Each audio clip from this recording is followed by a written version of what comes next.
Hello and welcome to West Country Wanderings. This video is a little bit different. In fact, it's in my mental health and autism playlist. It's only the third video that I've made on that subject. And if it's not for you, I fully understand. You don't need to watch it if it's a topic that's uncomfortable for you, whether it's for triggering or it's something that you're not interested. That's absolutely fine. I've actually coincided the publication of this video with another video at the same time. So you may prefer to watch that one instead, and I'll see you on the next one. If you're still sticking around, the reason I've decided to make this video today, it's completely unscripted. I haven't really planned it or unscripted at all. I just wanted to talk about YouTube, autism and mental health, and how those three things work together and how they don't work together. And what inspired me to make this video was something that happened to me when I was making my last 7-way video in Stourport-on-Severn.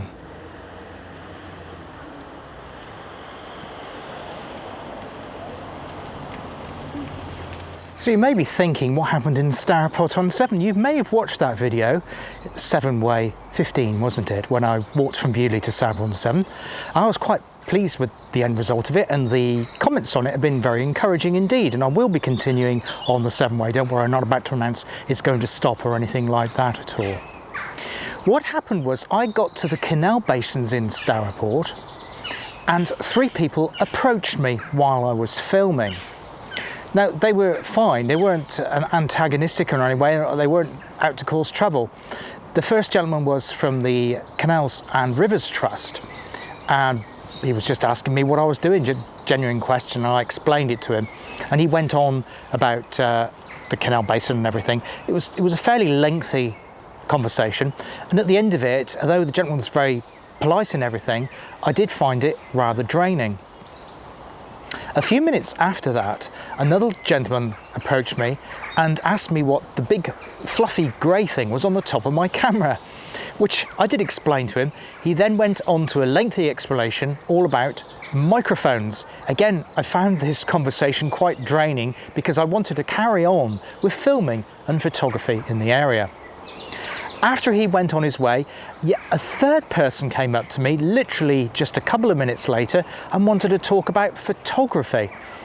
At this point, although he was again very, very pleasant and polite person, and I asked or replied to all of his questions, I really felt quite drained by all those 3 conversations. And you're probably thinking, well, poor people really just want to tap into your knowledge, and that's absolutely fine. The only trouble with that is that it does have effect on my mental health. And at the end of those 3 conversations, I felt completely and utterly drained. In fact, I felt that my barriers had come down and people were like invading my personal filming space, if you like. It's really difficult to explain. The effect that it had on the video was that I wanted to spend longer in Stourport to do a tour of the town and to do more canal photography there, but after that, I just literally took some photographs, walked into the town centre and caught the bus back to Kidderminster because I just couldn't handle any more filming.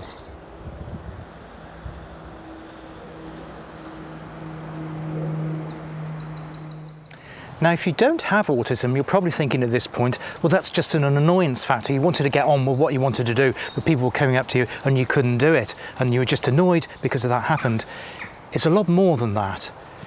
The fact that people come up to invade your space really infects me inside and completely blocks my thought processes to enable me to do pieces to the camera. As I'm just talking to this, a robin has just landed on the top of my camera. It was really delightful to see that. Wish I could show you that, but it's on the top of the camera.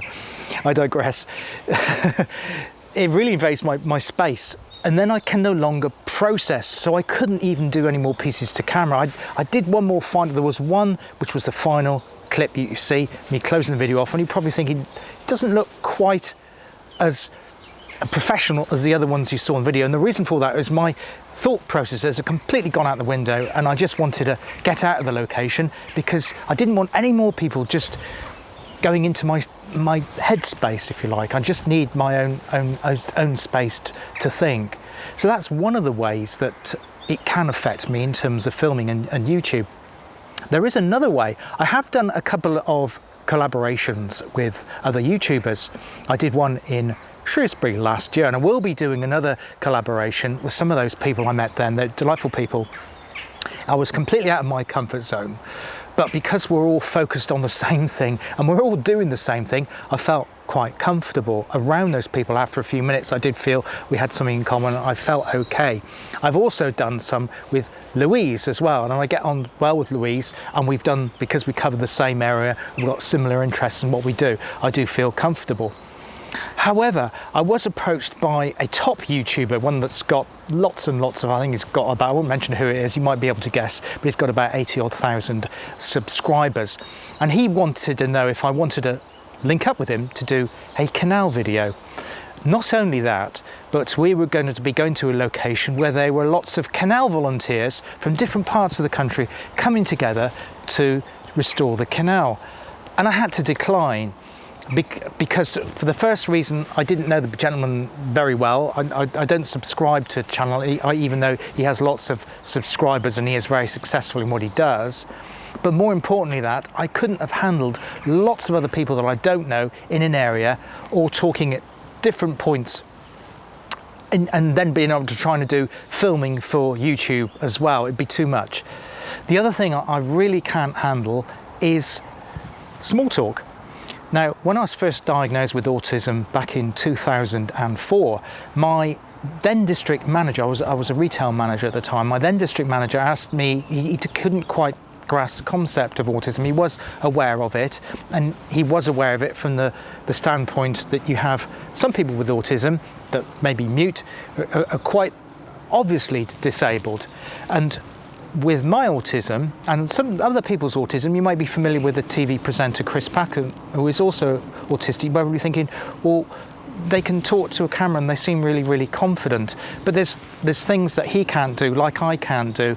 He has to have a set routine. I know on his desk when he's working on Springwatch, everything has to be laid out accordingly.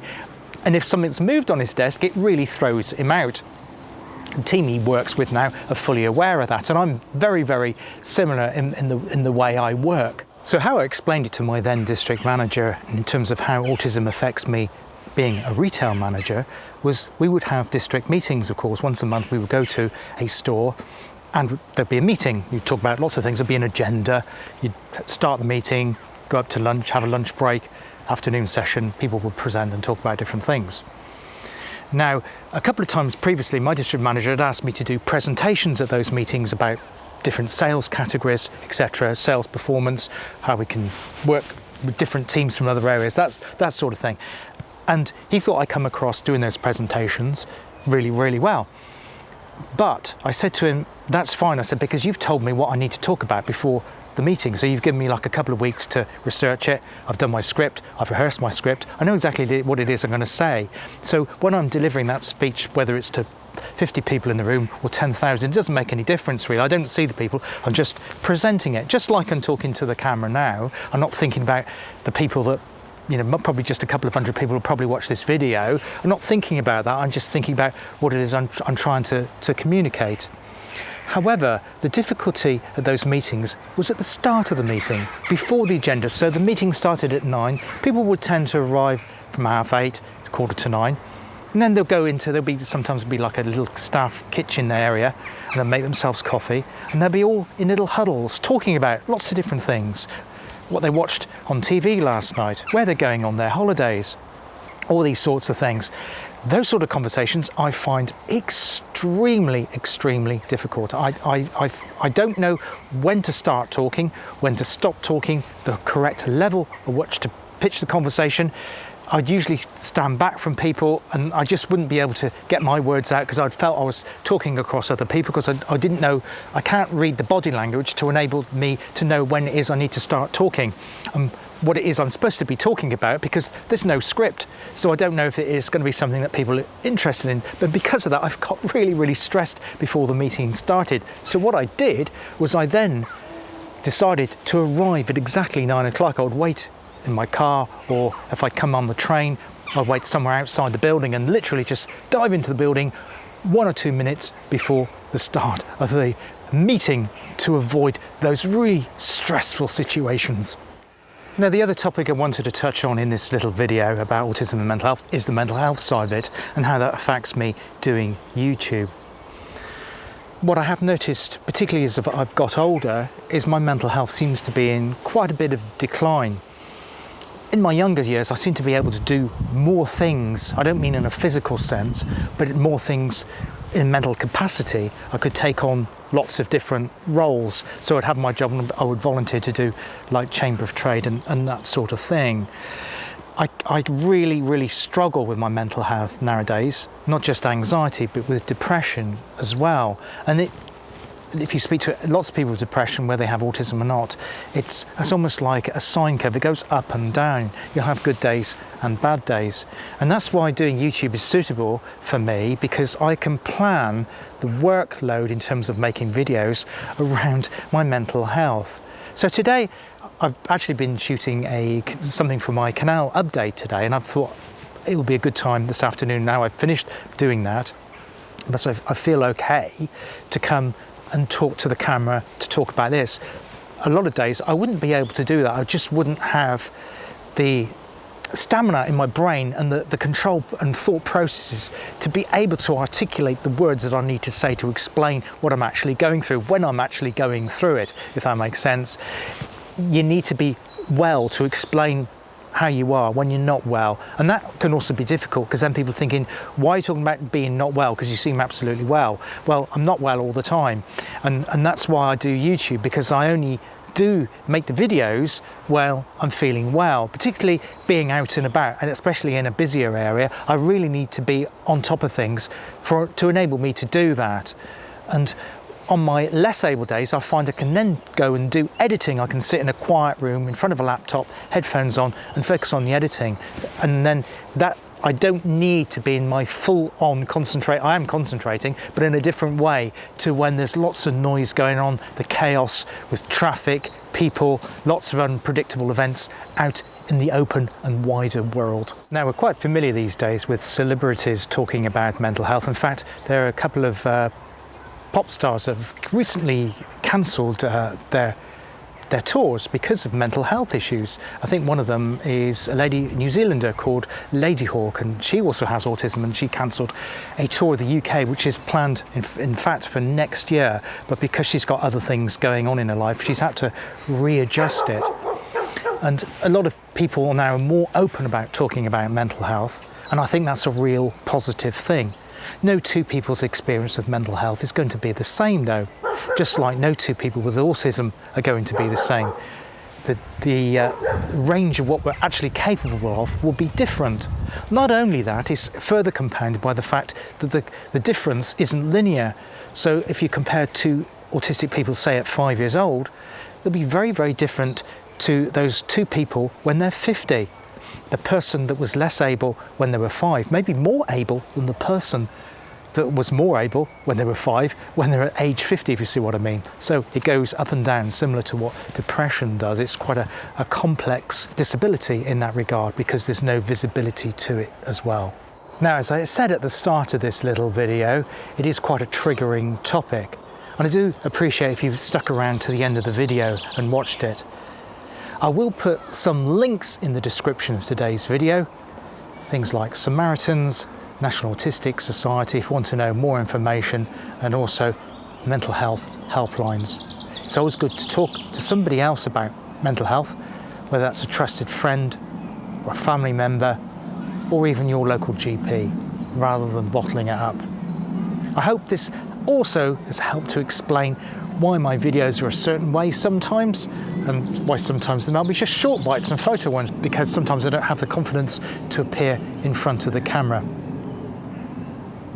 Until next time on West Country Wanderings, take care of yourselves, look after yourselves, and I hope to see you on the channel again very soon. All the best for now. Bye bye.